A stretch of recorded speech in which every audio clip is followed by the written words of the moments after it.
projetos no mundo, a Microsoft, o SharePoint conseguiu vender mais de 200 de todos esses produtos. E agora, a Microsoft lançou a versão 2010 do produto. Para vocês terem uma ideia de como essa ferramenta, como esse produto é importante para as empresas e principalmente para a Microsoft, todos os produtos que foram lançados entre 2009 e 2010, eles são associados de alguma maneira com o SharePoint. O Office 2010, ele está associado ao SharePoint. O Visual Studio, que é usado para desenvolvimento de software em .NET, que foi disponibilizado, ele foi melhorado e grande parte dessa melhoria tem a ver com o SharePoint 2010.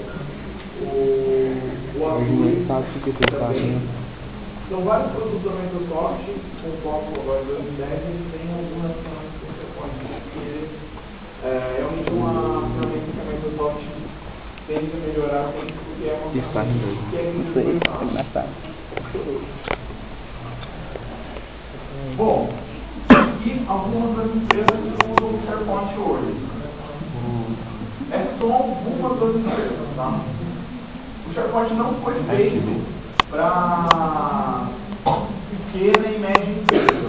Ele é um produto que tem um custo relativamente alto. As empresas que utilizam essa plataforma são empresas que normalmente têm bastante dinheiro e são parceiros da Microsoft. Normalmente consomem praticamente todos os produtos da Microsoft.